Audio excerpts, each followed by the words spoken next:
Hi, I'm Xander Connect, and welcome to my first episode of Fly-Fi, where your finances take flight for better or for worse. And say hi to Lita. Welcome to my studio in sunny Los Angeles, California. In my first episode, I just wanted to take you through 12 beginner mistakes that I made. As a disclaimer, all options trading entails significant financial risk. I am not liable for any decisions that anybody watching this makes. Okay, so why trade options and not stocks? You might notice the weird face mask. I'm just doing a mask with my roommate here, but greater leverage. Warren Buffett once said there are only 3 ways to go broke: liquor, ladies, and leverage. And well, you got one of them there with options trading, up to 50 times the profits or losses. Okay, you can also do non-directional trades, make money when the stock just stays the same. That's pretty cool, right?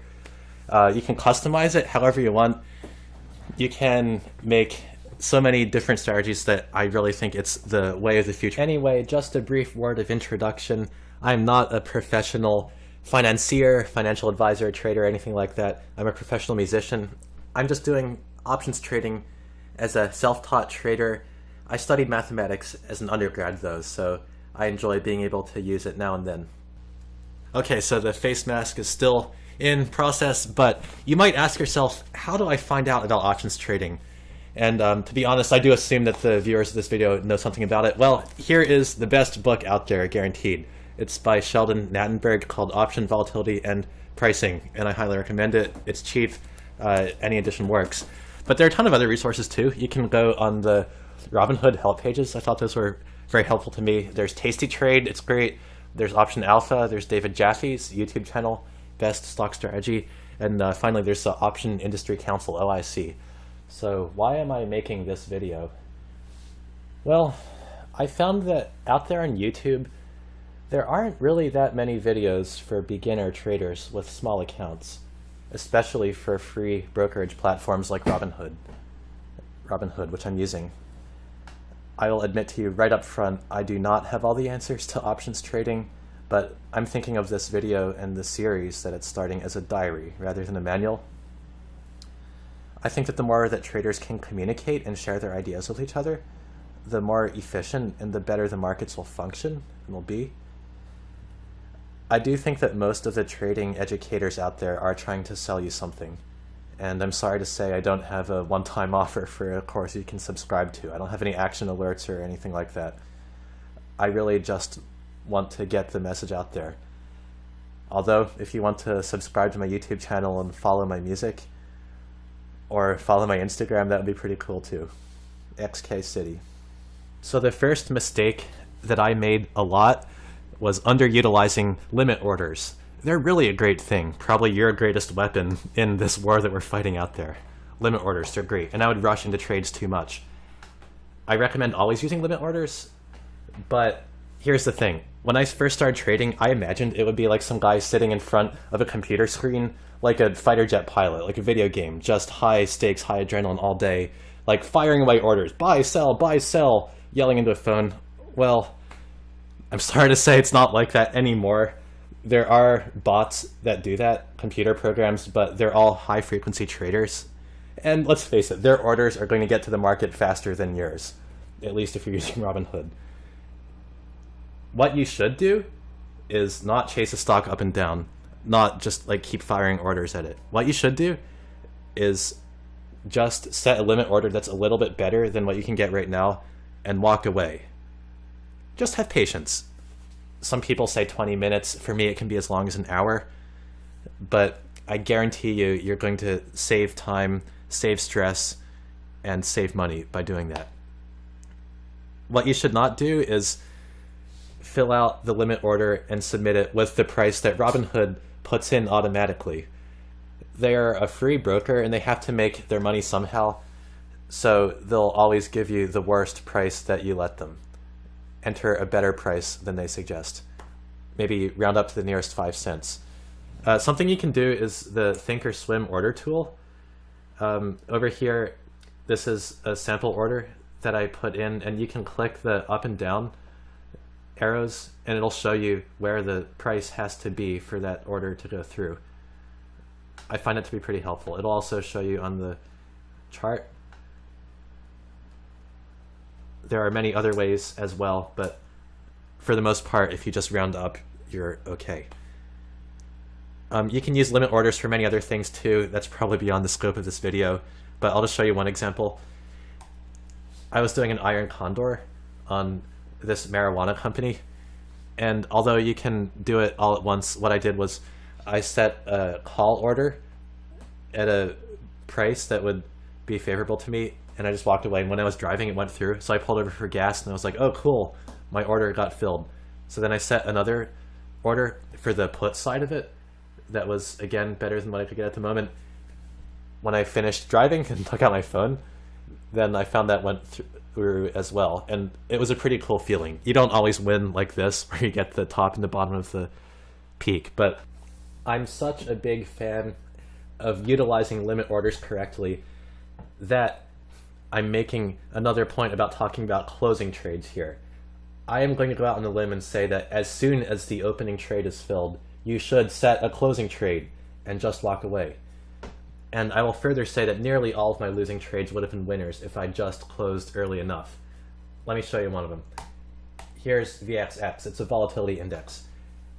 You can see where the red line starts. That's when I bought a $39 put. And sure enough, the stock did go down after that. In fact, the next morning it was down still. And I was up. It was very traumatic to even remember, but I saw my account up by $100 or $200, and I should have closed out. It was like 100% profit, and I didn't. My order wasn't there. The market tanked, went the other way. I lost big time, and by big time I mean hundreds of dollars. Bulls and bears both make money, but pigs get slaughtered. You know, it depends. I don't want to throw out a hard and fast rule, but just don't set your profit target too high. I'd say, personally, if you can make 25% of a short premium position, you're doing really well. I'd furthermore emphasize that you should be using multi-leg closing limit orders if you can. These work really well in Robinhood. It's totally fine as long as each option is sufficiently liquid. It really, really beats trying to go through every leg of the trade and close it out manually. That really wastes a lot of time. Robinhood is loading right now, so let me pull it up for you so you can see. Here's an example of a 3-option order. I was closing out an iron condor on Pacific Gas and Electric, and you can see that I bought back a $12 put to close at the same time that I sold off a $15 call. That was the outside wing to close, and I bought back a $1 call to close. And you might notice that there's a leg of the trade missing here, but sometimes that's so far out of the money that you can't count on getting that filled, so you just have to let it expire worthless. And that's what I did, but I still made money. So I would cite this as a very good example of what you should do to close a trade. Reason number 2 why you're probably losing money trading options is that you're using inadequate technology. So no serious trader uses Robinhood as a brokerage platform. I'm sorry, but that's the truth. And I've learned the hard way that it's a waste of time to do research for trades on Robinhood because there just isn't enough information. Now, I do recommend getting a free TD Ameritrade account and then downloading Thinkorswim. It's free, it's excellent. You can do simulated trades, paper trades, and it has all the charts, risk profiles, tools, etc. that you could possibly ever want. Even then, remember that that data is delayed by 20 minutes, so you still can't be like live day trading with that and then entering your orders in Robinhood. Just use Robinhood to enter your orders and to keep track of the real-time price, but that's it. Now, the other reason why Robinhood is not a good tool in the long term is because it doesn't let you use margin in a way that's useful for options trading. Nearly all consistently profitable professional options traders use margin accounts, which is investing money that's borrowed. And in order to do that, you need to have a minimum balance of $2,000. That's true for every American brokerage platform that I know of. So I recommend that you download Thinkorswim for free after you open a free TD Ameritrade account, mess around with simulated trades so you know what you're doing, save up $2,000 and then get a real brokerage account. What's a real brokerage account? Well, there are a number of them out there. I'm not in the business of plugging any of them, but I hear that E-Trade and Tastyworks are excellent, and you can do your research and find other ones. So the face mask seems to have turned out pretty well. My face feels fresh, a little bit sticky, but very very rejuvenated. The third reason why people lose money option trading, why I lose money, is that you're using insufficient capital. There's the old adage on Wall Street, it takes money to make money, and that's so true. It's so easy to think that I'm going to start off small, and, well, you just lose and you get frustrated and you lose more and just don't ever do it again. Well, it doesn't have to be that way. The big bucks start coming in once you're over $2,000. That's when you can open naked calls and naked puts and short sell those options. That's really where the big time premiums start coming in. And on a related note, I'd like to show you the result of this in the next slide. This mistake is related very closely to the previous one, but it's trading ticker symbols out of your price range. Many ticker symbols, such as Amazon, are priced so high that in order to write a cash secured put or a naked short call, you would need $150,000 in your account. And I don't know about you, I sure don't have that much or anywhere close to that. We are then forced to use credit spreads. So one example of that would be you sell the $1,700 call and you buy the 1702.5 call. That will limit the total risk to $250 rather than $150,000. So they'll let you do it. However, buying these outside wings drastically diminishes your profits because usually those expire worthless or lose most of their value by the time the trade is done. And honestly, for a small account, it's not even that useful for protection because Amazon fluctuates hugely every day, like sometimes over $100 it seems like. And it will blow right through that little margin between 1700 and 1702.5. So your account's going to take a $250 hit anyway. Well, you might as well just be trading naked options if that's the case. So I would stay away from these unless your calculations prove otherwise. What I would do is to trade cheap and highly volatile ticker symbols. Some recent examples of those have been NBEV, CRON, and PCG, the marijuana company, two of them, and the Pacific Gas and Electric, because they're cheap, like low priced, around $10. And that way you can capture premium from short sales without having to throw away the money buying the outside options of the credit spreads. Let me show you what I mean by that, just so you get a hands-on example. Here's Apple. For example, if you were to look over here at the $150 put and try to sell that, well, okay, if you were just going to sell that, there's some money to be made, maybe. But if you're limited by margin, which I would be, it's $150 of a stock, then I would have to, for example, buy a $148 put to protect myself to the downside. And then what that does is I'm basically like throwing away, what, $88? And the total profit I would get in the first place is only like $139. So see, it vastly cuts into your profit margins. That's why you need a cheaper stock where if you were to go $2 down, it's extremely cheap. So a lot of the points of this video so far have been very technical, full of jargon, full of numbers, but this one is not. It's very psychological, trading in the wrong frame of mind.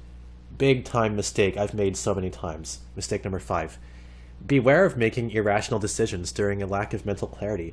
Sometimes you can be really overconfident in yourself and honestly you don't know what you're doing. I've made that mistake. Every opening trade I've ever made from my bed off my phone in the morning has turned out badly. Now on the flip side, trading in the morning has also been a huge incentive for me to get up early, because if you have to wake up at 6:30 or lose money, then you'll wake up at 6:30. I've also missed opportunities by sleeping in. Of course, I should have set limit orders the previous night. And rushing into the next trade, again, that's a huge mistake I've made a lot. And it happens because you're in the wrong frame of mind. You look back at it later and think, what the F was I doing? And no, it's like, if you have the fear of missing out, then sometimes you just think that it's your last chance to ever make money in the stock market and you rush in and lose money. Or maybe you just had a huge win and you feel invincible.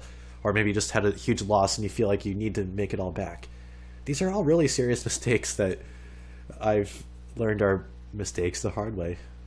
Mistake number 6 is not using a risk profile or backtest. I've got to credit my buddy Vince out there at Columbia, New York City, for cluing me into this one.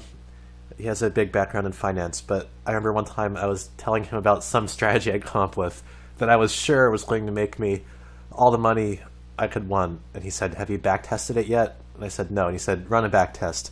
Assumptions are too risky." And I'm glad he said that, and I'm glad I did it, because he was right. The website that I used was something called optionstack.com.net, and it's great. You can set up all the terms that you want here, program it in, and it will show you the results over the 2016 year. I get that's not representative of everything, but it gives you at least some idea. So this is something I did before the Amazon trade. It showed me at least it was net profitable on average, and I just wanted to see what would happen. So I felt okay about that.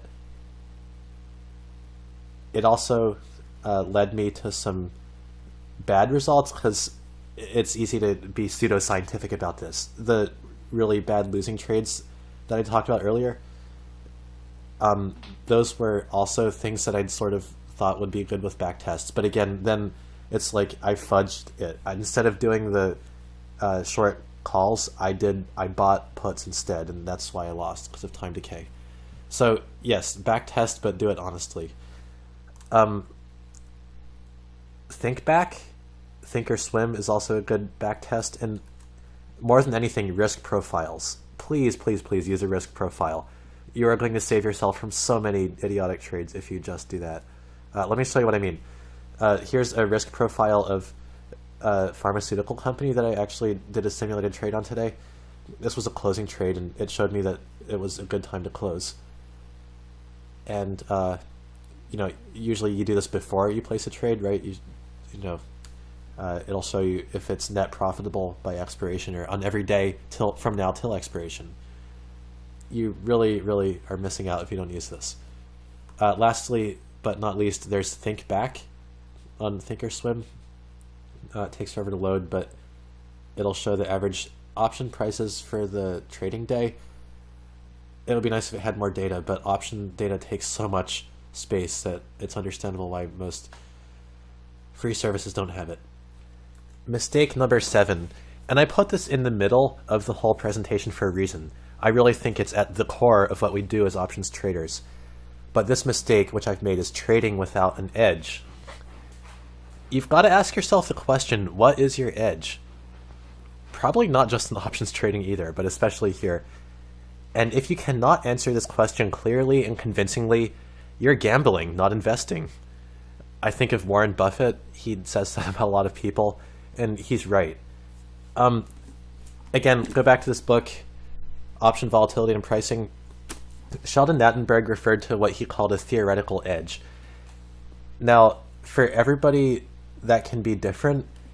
There are personal approaches, but I'll start with his. His idea was that the Black-Scholes model predicts one theoretical price that's fair for an option, and sometimes implied volatility exceeds that. So basically his idea was that you find overpriced options and short sell them, or else underpriced options and buy them. And that spread in volatility, implied volatility, will make up for the price.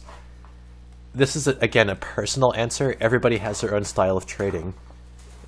There is no best strategy, but for most options trader, the answer does involve being a net seller of options. You've got to sell a higher dollar amount of options than you buy. I don't have time in this video to get into what my edge is, but I am certainly going to devote a lot of time in the future on my videos to that question.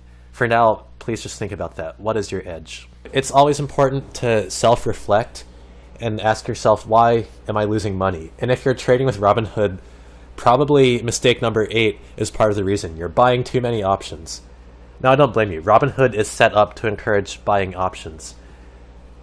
The phone interface encourages you to buy rather than sell. And even more seriously than that, their margin rules encourage that. They will only apply margin to long positions in options and not short. And that boggles my mind, but I guess they just want you to lose money. Most serious option traders, and by most I mean the vast majority of real options traders, rely on trades that sell to open. They rely on short selling, not long buying, for the majority of their profits. Now, okay, it's not always bad to buy options. You can do that. I'll show you a few examples. You just have to be honest with your intentions. But here you go. Look, I thought that SQQQ, the short ETF of the QQQ, was going to go down. And my backtesting proved me right. Shorting SQQQ usually works. So that's what I did. Look here, I bought one contract for 145 and I sold it for 190 3 days later. Fine. But just be honest with your intentions. You're not trying to do this on a long-term basis. If you buy options, no matter what, you sell it very soon. Otherwise, time decay is just going to hurt you. And you don't go too big. Please don't go too big, because I did, and man, that was a bad decision. Look at this idiocy here. Like, I can't believe I did this, but the numbers don't lie. I bought 5 contracts of TMF, so loaded up to $100. VXX, I bought a $227 contract. Literally, I just maxed out my account. I had $800 in my account, and I tried to fill it all up with long option orders. Yeah, psychologically, we're all tempted to do that. Robinhood's interface encourages that, but just don't do it. My rule will save you a lot of pain. Don't buy more contracts than you would be able to sell short. They would margin you out for even selling one of these contracts short. You would have to rely on spreads. You'd have like 1 or 2 spreads, and that would be it for an $800 account. So if you're going long, even though it allows you to buy like 10 contracts or something, don't do it. Just buy 1 or 2, and then you're safe. Say hi to Lita again. She's decided to make another cameo. Mistake number 9 is that you are not trading on both the call and the put side. This refers mostly to iron condors or straddles, if you have enough margin for that.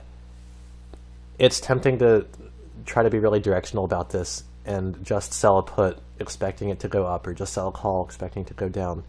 However, the question I'd ask you is, why would you not take advantage of a chance to make more money?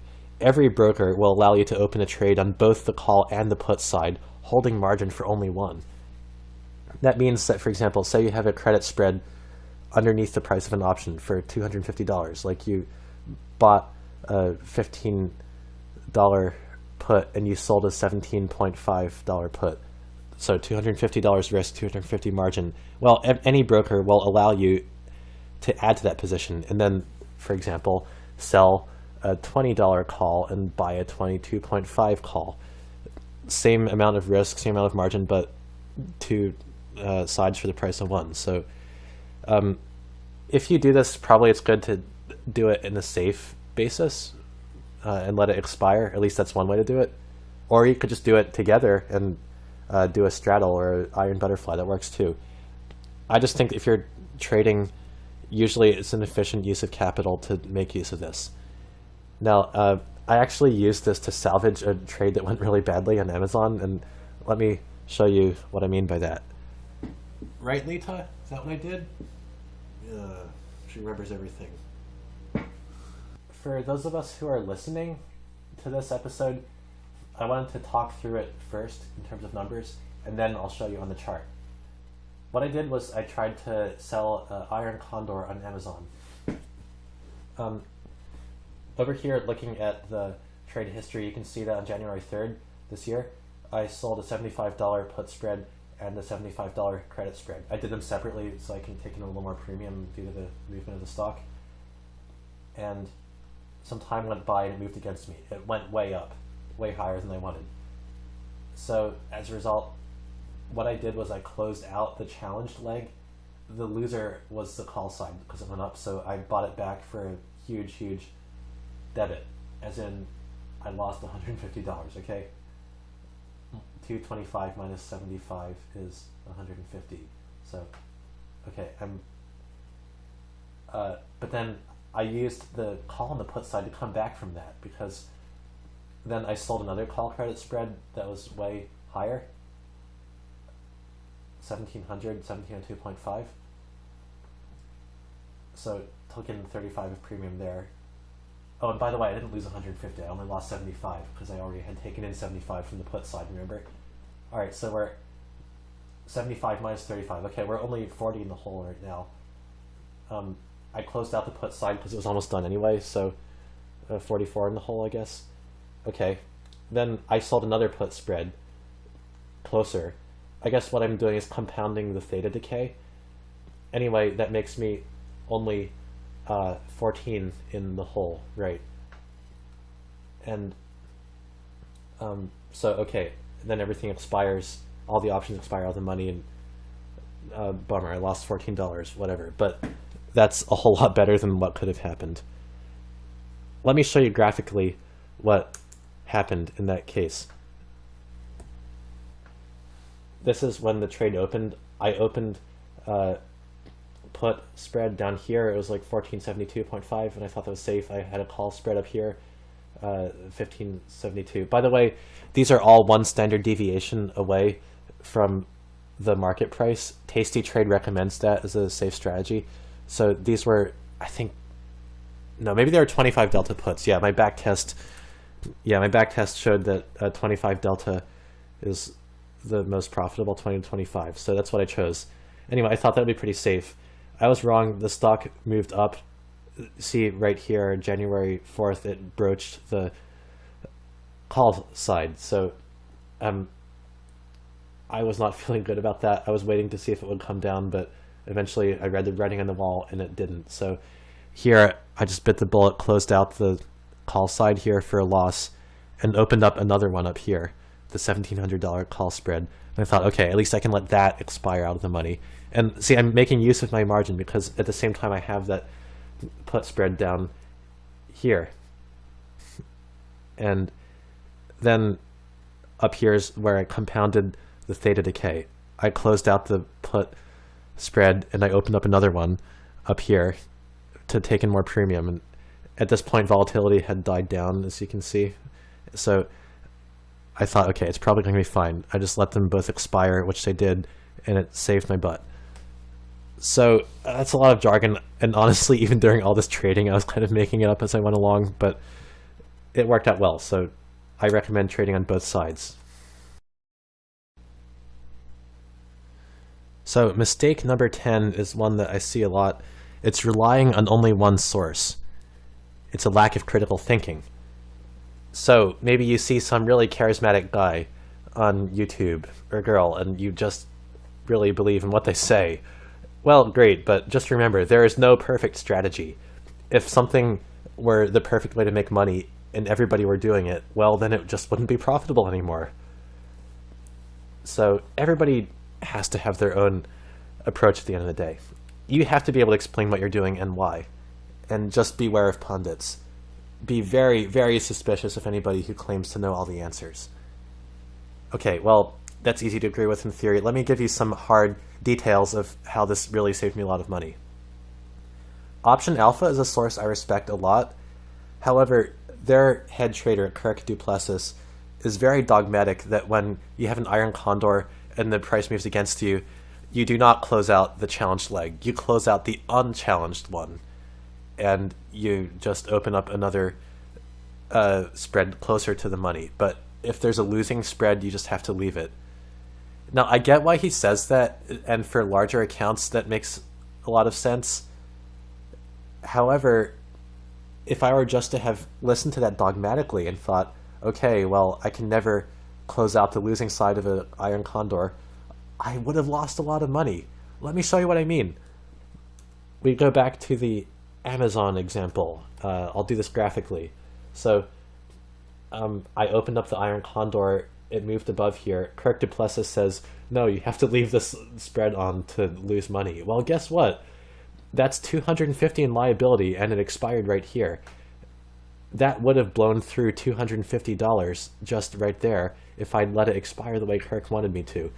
And out of a the account I had. I think I had like 350 in my account at the time. That would have wiped me out. No, it's a terrible idea.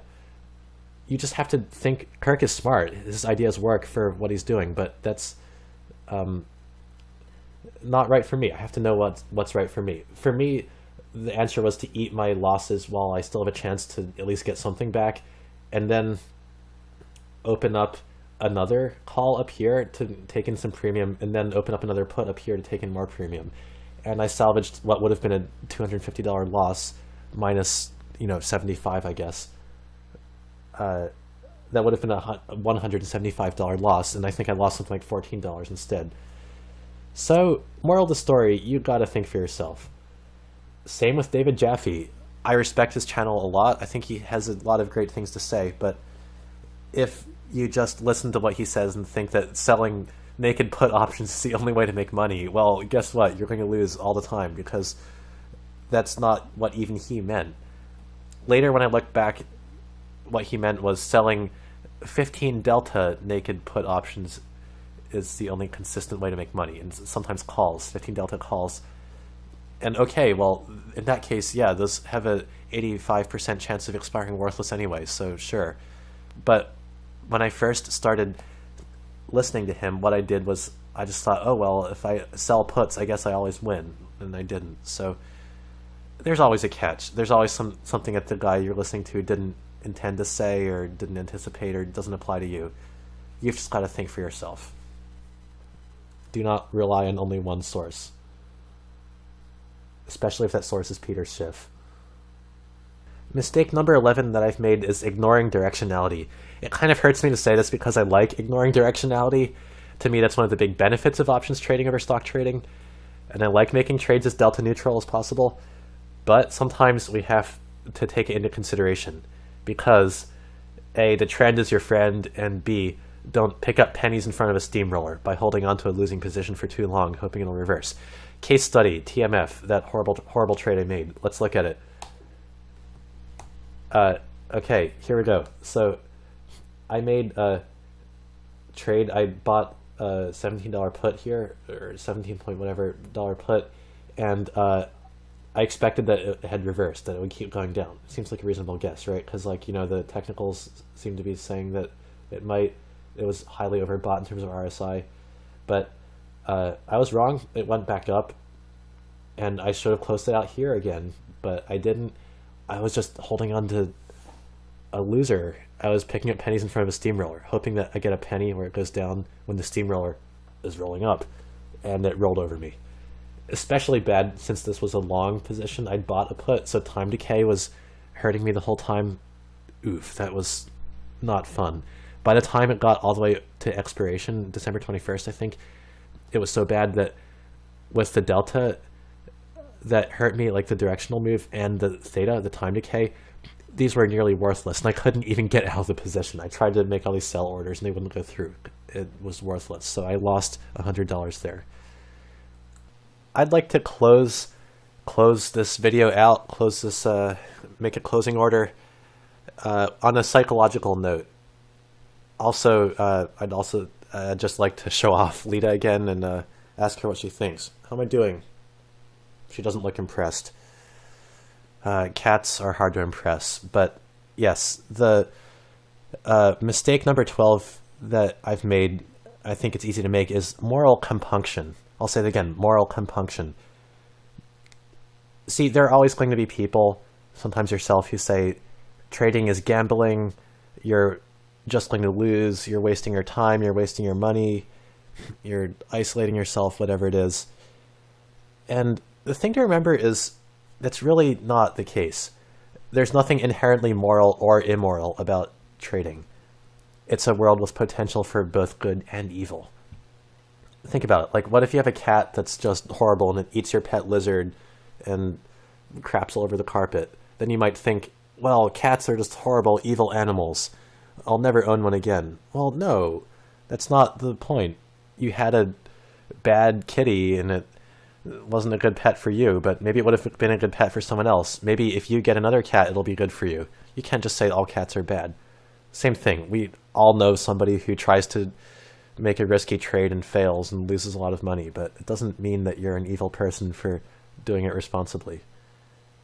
Just be honest with your intentions. Look, I don't even care if you're trying to day trade. I don't think you're going to make money, but go for it. As long as you're doing it safely, maybe it beats going to a casino at least. Don't play with money you're not willing to lose, and be honest with your intentions. Just, okay, I'm buying options, well, sell it the next day and see what happens. Also, remember, trading options on a company's shares does not contribute to their profit or what they do in the world. I don't like investing in tobacco companies or, something that's going to kill somebody. But even so, I have to say, their shares are already publicly traded. You're not enriching anybody really by buying or selling it, especially options on a company's shares. That really has no impact at all on the share price or the executive pay or anything. So, look, mental burdens are heavy enough in options trading. It's stressful enough. Just keep it fun. You don't need this extra pressure. It's okay if you're doing it safely. Just have fun with it. And find people who understand to talk to. It can be very tough sometimes, and even having one person who gets what you're going through really makes a world of difference. I hope something in this video has been helpful to all of you watching or listening. And please hit me up in the comments if there's anything you'd like to comment on or ask me about. So, until next time, toodaloo!